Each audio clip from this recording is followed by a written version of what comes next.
This week's case is about a woman who is accused of harassing and threatening her ex-fiance and his new bride, but she swears she's not doing anything wrong. So what's really going on? Well, let's get started.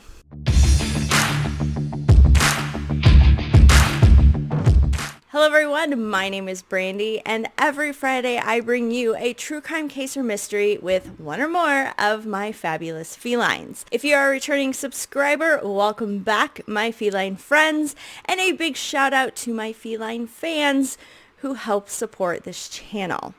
So just a quick mention, a merchandise update that starting on March 14th, they're having a sale where it's $15 regular tees and 10% off everything else. And that runs through March 14th through March 25th. I now have 3 designs available in my merch shop, linked in the description box below. So this case might sound familiar, but I assure you it's different.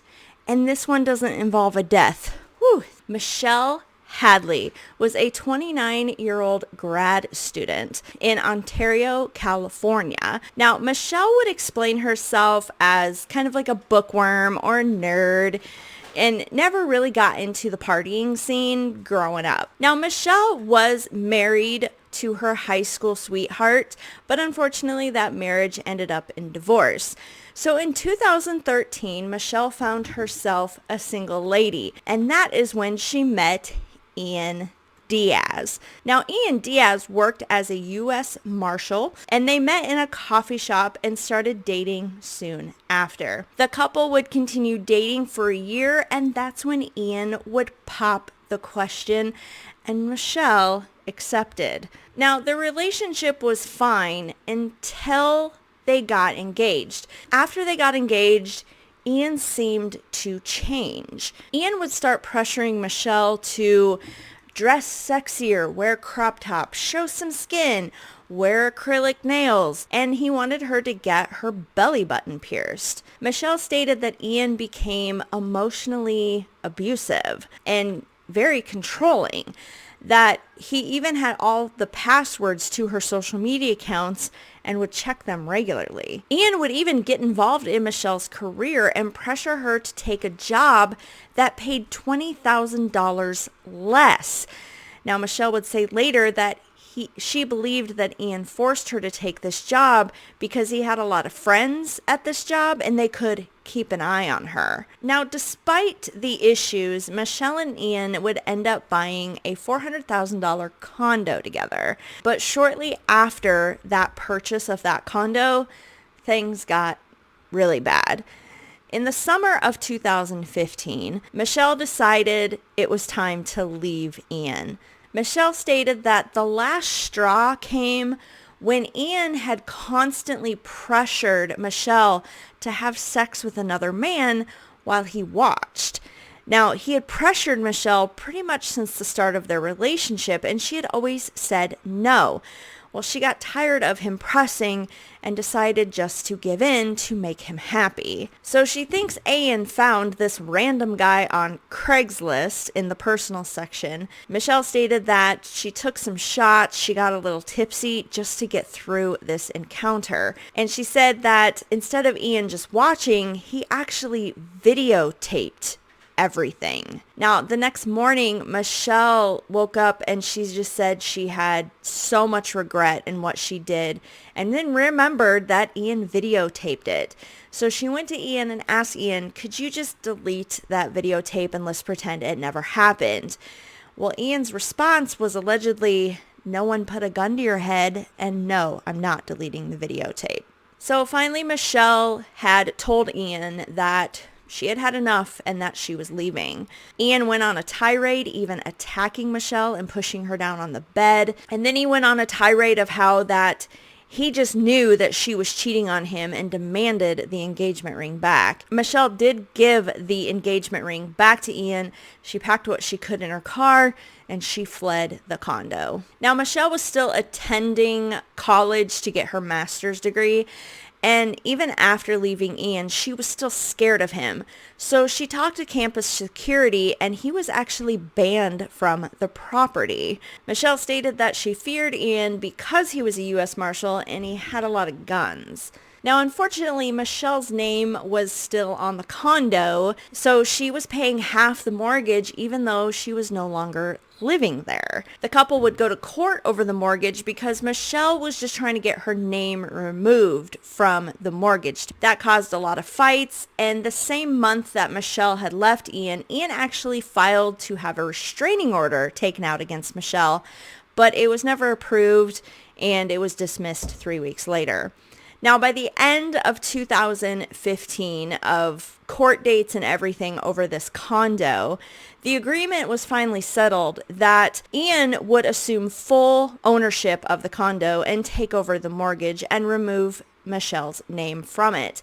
And if he couldn't afford to do that, then he was to sell the condo, and then any profits that were made on the condo would be split between both of them. However, Ian didn't move very fast to get this done. And also, Ian appeared to move on pretty quickly. Ian had met 31-year-old Angela Connell through a dating app in January of 2016. By February 2016, just a mere month later, Angela had not only moved into the condo, but Ian and Angela had gotten married. So now she was Angela Diaz. Now, in May of 2016, Angela announced that she was pregnant with twins. Now, during this time, Michelle was trying to move on with her own life, and she stated she was unaware that Ian was even married, let alone dating someone. She had no clue what was going on. And she said she didn't care to know because she had left Ian and didn't want anything to do with him. However, everything changed in June of 2016. Michelle stated that she was shocked to receive a notice that Angela Diaz, Ian's new wife, was taking a restraining order out on her. Angela would state in the complaint that she was receiving tons of emails from Michelle starting in May of 2016 that were very threatening and harassing. The emails would include disturbing images of dead women, their head cut off, and fetuses that were no longer alive, almost like threatening her baby. Angela further stated that Michelle had put an ad on Craigslist posing as Angela, stating that she had a sexual assault fantasy and that what she wanted a man to come attack her and sexually assault her, and she included Angela's daily routine, address, and even her picture so men could find her easily. She allegedly also put in the ad that no matter how much I scream or fight or try to get away, you need to continue with the attack, because it was all a part of her fantasy. Angela claimed when she found out that that ad was on Craigslist that they had men sneaking around the condo, and she was afraid for her life and afraid to go anywhere alone. Now, Michelle would deny these accusations and stated that this is the first time she's even met Angela or even known about Angela. She had no idea Ian was married, and she had no idea that Angela was pregnant. However, the court approved the restraining order regardless of Michelle's denials. So on June 24th, about a week after this whole restraining order was taken out, Angela had called 911. She said that a man had followed her into her garage at the condo and attacked her and tried to sexually assault her. And this was all due to that Craigslist ad. Now, there was pictures taken of Angela where she had an abrasion on her head. She said she was slammed against the wall. She had red marks on her neck, and her clothes and skirt had been ripped. Angela stated that she called for help, and that's when the man got spooked and fled the scene. The police did search for the man, but they were unable to find anyone that matched his description. So Angela then would go on to file charges against Michelle, saying that Michelle was violating the protective order, the restraining order, by, continuing to send threatening emails and not taking this ad down on Craigslist. So That day, on June 24th, Michelle was arrested for violating the protective order. Michelle told authorities that she received some strange emails, that she thought somebody was impersonating her, because some of the emails came from Google, and what those emails were about was verifying that her email account was the backup email to all these other Google addresses that she didn't recognize at all. So she would deny that, no, I shouldn't be the backup. I don't know what this email address is. And then she assumed that Google just, did its thing and took her off. Michelle also told authorities that she had an email from Craigslist that she thought was weird, that Craigslist was wanting her to verify that she posted this specific ad, and the ad was about a sexual assault fantasy. And she did inform them that she did not post that, and she actually contacted support for Craigslist to kind of figure out what was going on, but she said that nobody ever got back to her. And she stated, this all happened before she even knew that a restraining order was filed against her. And now everything seemed to be making sense. And now she was arrested for essentially sending emails. But authorities, they either didn't listen to her or they didn't believe her. She was booked into the jail. Now, her bail was set at $100,000. So she was able to put up the $10,000 to make bail. And she was released from jail that same day. Now, as the days went by, Angela would continue to send things into the police department and file complaints against Michelle, saying that the emails and the Craigslist ads were just not stopping, that Michelle is just relentless in doing this, that these emails were getting worse, that they were actually threatening Angela's life, threatening Angela's baby, and making disparaging marks about her husband, Ian. So a few weeks later, Michelle was arrested again on July 14th for these accusations that Angela was making. And this time, her bail was set at $1 million. Now, the reason that authorities stated that the bail was set at such a high amount is that they believed that if Michelle didn't stop putting these ads on Craigslist to, attack Angela, then Angela was going to end up hurt or maybe even dead. And because she was pregnant with twins, this was a huge safety issue for Angela. So Michelle couldn't afford bail this time, and so she sat in jail. Michelle was being questioned by authorities while she was in jail, and again, she stated that she thought somebody, hacked into her email or whatever, but she thought it was Ian doing it. Michelle also would maintain her innocence, and she would state she's the one who left Ian. And one, she didn't know about Angela, but even if she did, why would she try to sabotage their relationship? Ian is now focusing on a new wife and apparently a new baby coming. So why would she sabotage that? Because she didn't want anything to do with Ian. And she also said, even if I was doing this, don't you think I'd be a little bit more careful? Why would I send emails from my own account or make accounts that are easily tracked back to me? And she knew, look, isn't this all tracked? Can you just check that? Well, the police had confiscated Michelle's phone, laptop, and tablet. So she thought, okay, they're going to check these things and they'll see that I'm not doing this. Michelle's father had also come into the police station and stated that he felt his daughter was being set up and that Ian was behind it because he was a U.S. Marshal and mad about Michelle leaving him. Now, Michelle had a squeaky clean record. Non-existent criminal activity existed on her background check. But authorities still didn't believe her. After being arrested this time, Michelle thought, okay, they have my electronics now, so they're going to start, doing their police work and tracking everything and, seeing that I'm not doing this. Days turned into weeks, and weeks turned into months, and Michelle is still sitting in jail. And she began to realize that police weren't even doing basic investigations that they should have been doing. Michelle stated that she felt she was up against two factors here. That one, authorities believed Ian because he was a U.S. Marshal. Usually law enforcement protects law enforcement. Two, she felt that mainly the male law enforcement the male detectives in this case looked at this as like a typical love triangle or a catfight between two women over a man, and kind of enjoyed the drama of it all. Now, what scared Michelle the most is she was actually looking at some serious jail time for some of these crimes. So not necessarily the harassing emails, but the whole ad on Craigslist is what was putting her in danger. Angela was to get attacked and sexually assaulted because of this ad.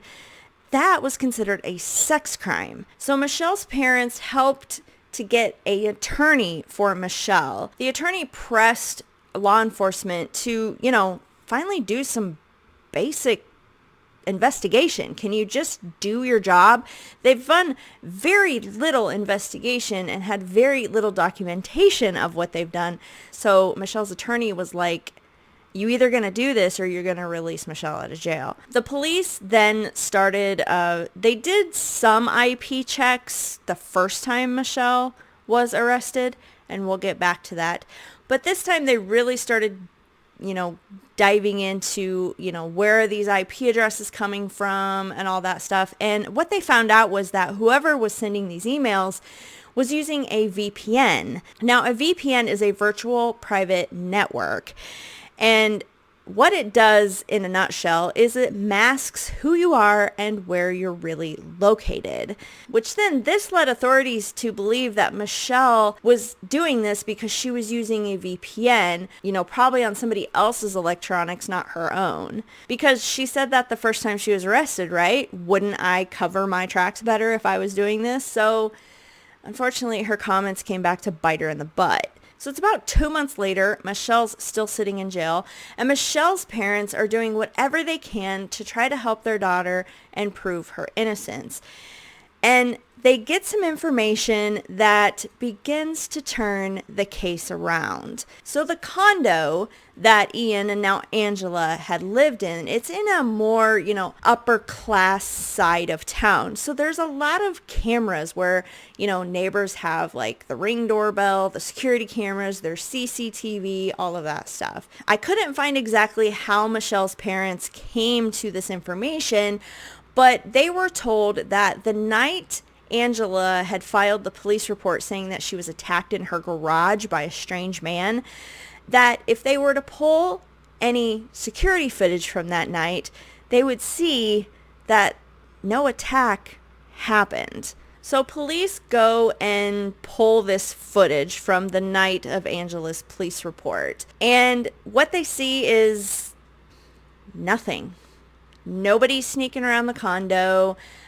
Angela isn't even seen on the cameras. And from Angela's story, she got home and walked through the garage, and the man followed her in the garage. So the garage door had to be open, but the garage door wasn't actually opened at all that night. There's no activity the night Angela claimed that she was attacked, which then makes me wonder, when Angela reported this supposed assault, months ago, wouldn't the first basic 101 police investigation would be that you would pull all the camera footage to try to get a glimpse of this man? I mean, at this point, is anybody doing their job? Anyway. So after police reviewed the footage and saw nothing, then they had a, we may have effed up here moment. And they started to really dive deeper into this investigation, aka do their job. So they started tracking down any traces they could find of who was actually logging into this VPN network and where they were logging in at. And that takes a lot of subpoenas and courts and all that. But finally, everything came back. And guess what they find? Have you figured this out yet? The IP address that was coming back from the VPN network was located at Ian and Angela's condo, Angela's father's house, and Angela's cell phone. Michelle's lawyer would state later that this was not some sophisticated cybercrime, and even though Angela was using a VPN, she used it very sloppily and not all the time either. So it was easily tracked on who was actually behind this if the city, bothered to do their job. So the district attorney would say that once he got the new evidence that, they finally found, he felt sick to his stomach that they kept Michelle in jail this long when she was potentially innocent. So Angela had been sending these fake emails posing as Michelle to herself, and Angela is the one that put the ad on Craigslist as well. So let's break that down just for one moment. Angela posted the ad on Craigslist, giving out her own personal information, her own picture, and put herself in danger to set up Michelle. Just in case you didn't know this, the internet has some really shady people on it. And I don't care how jealous, mad, or whatever issue you have with somebody, to put yourself in danger just to set them up or make them look bad, that is a whole new level of psycho.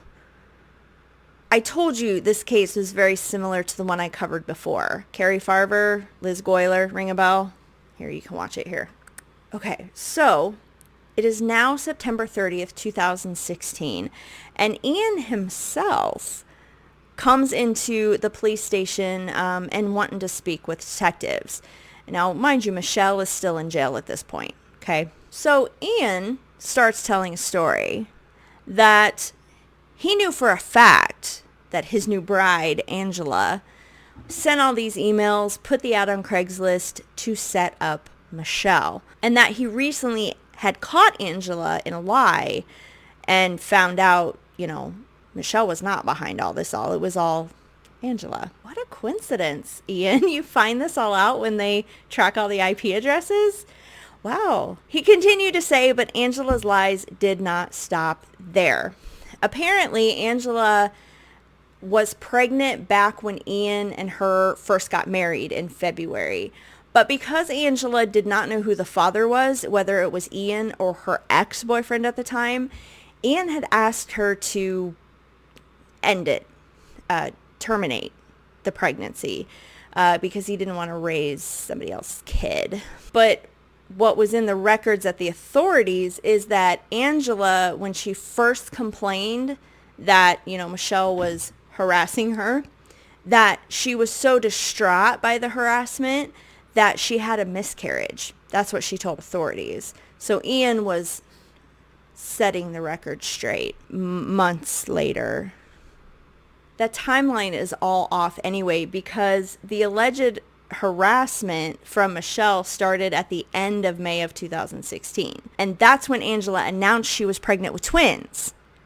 So, she would have had to have the, miscarriage before May, and the harassment didn't start. Anyway, you get it. Okay, hang on, kids. We're still going. So, Angela was not pregnant with twins. She lied about that too.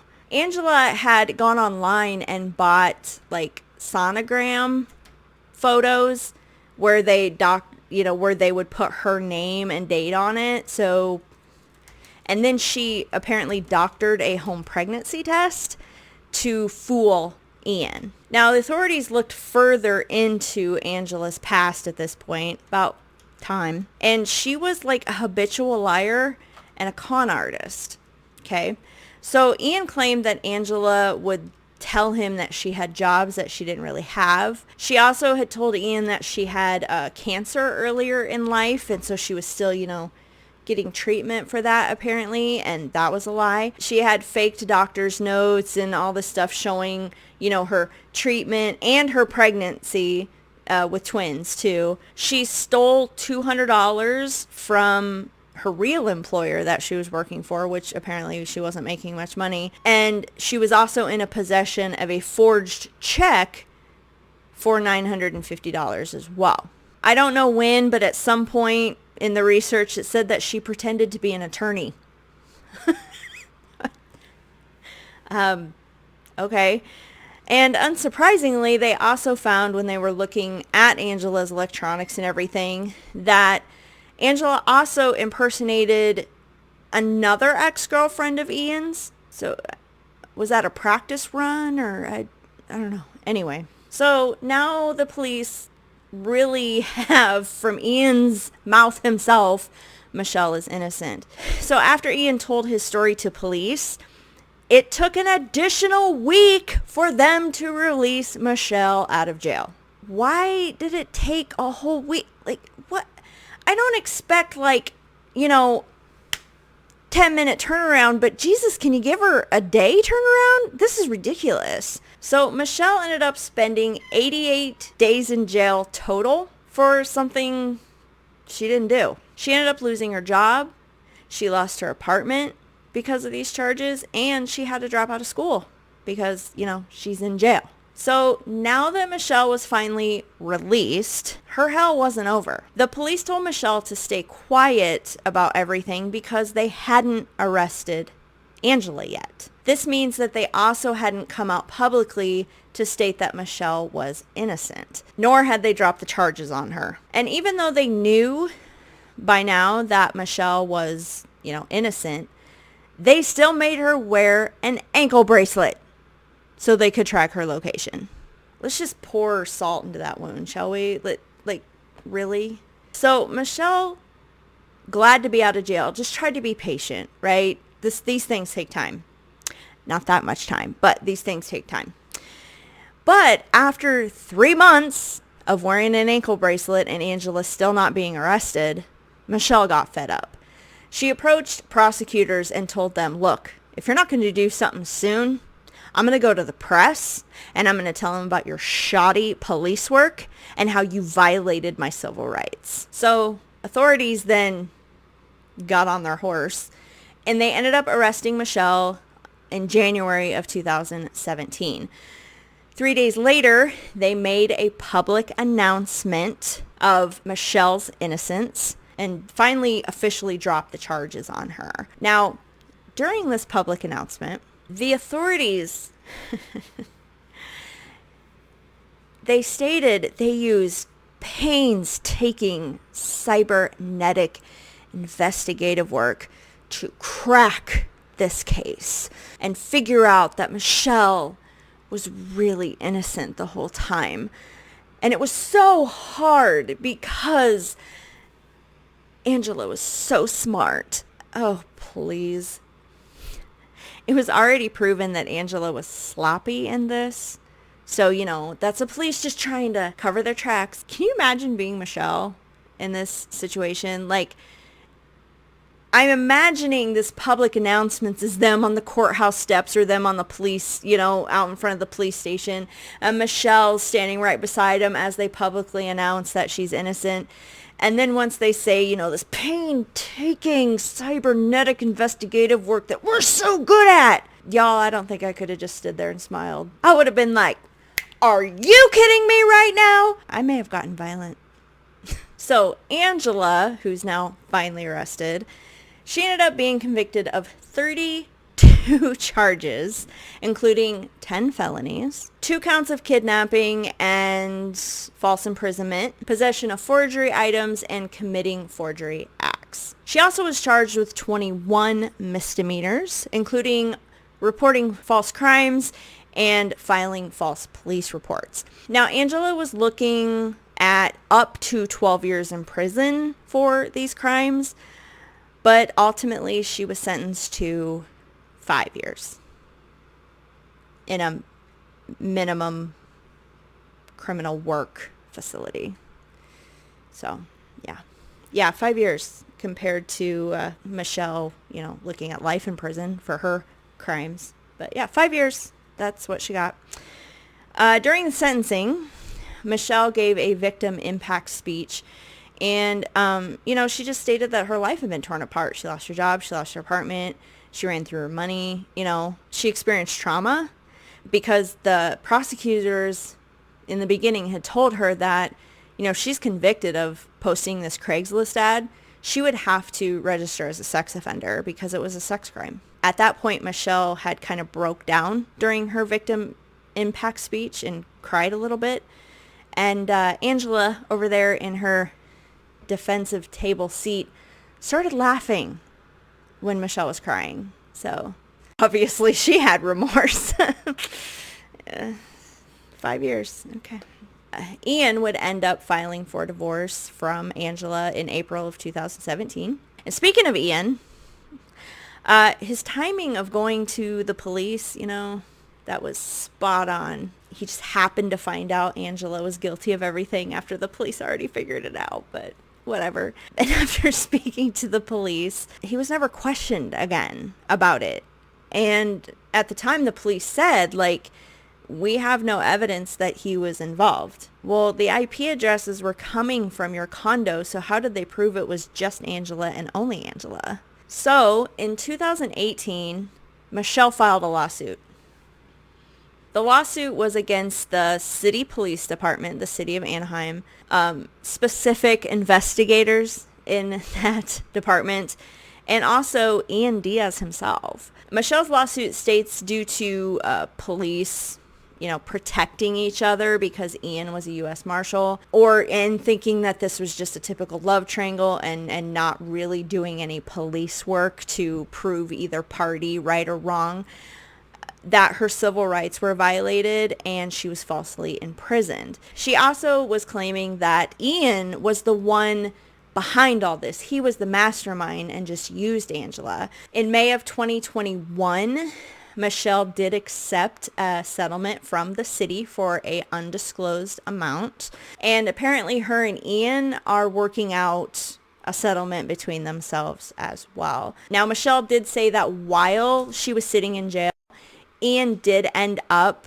selling the condo and made a profit on it, but she has not seen one dime of it. So that was in the lawsuit as well. And as for Angela being psycho like she is, some believe she was led on by Ian and, just was one of them submissive women that did whatever he said. But others felt that because Ian and Angela kind of moved in and married so fast, that Ian realized he kind of made a mistake because Angela had some issues of her own. And he then realized, he wanted out. And then Angela made up her cancer story and being pregnant in order to keep him.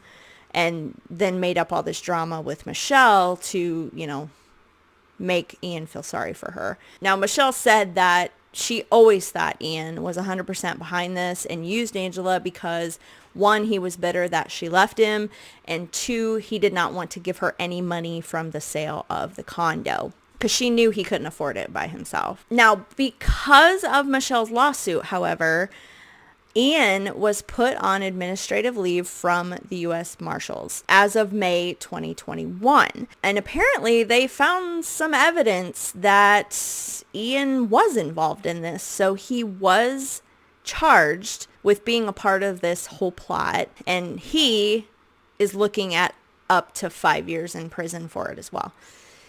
5 years. I couldn't find when his trial is for it though. So, he'll get his day in court. Hopefully karma comes out to play that day. Michelle went back to school and went on to get her MBA.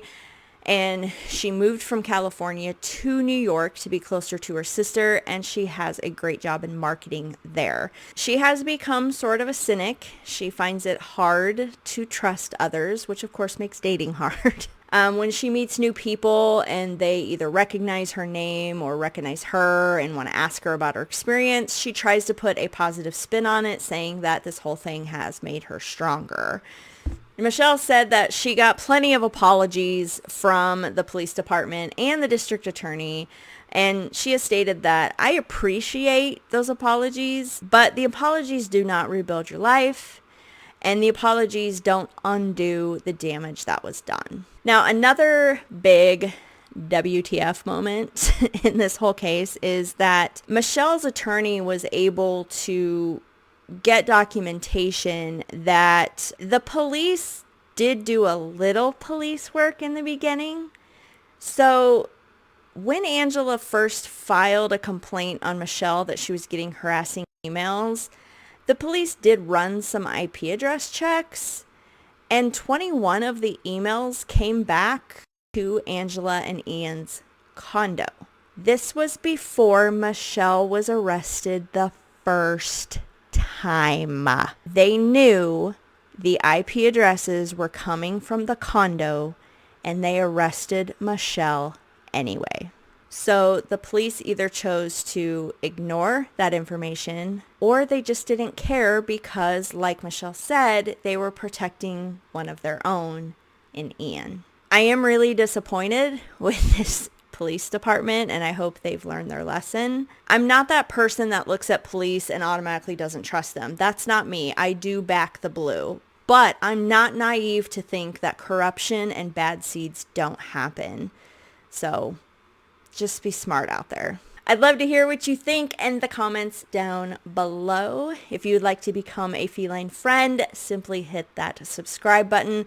And if you would like to become a feline fan, please hit that join button for special perks. And yes, for those of you wondering, I did post on Facebook that Saturday night, our town was hit with what they first said it was an F3 tornado, and they upgraded it to an F4 by a couple of days later.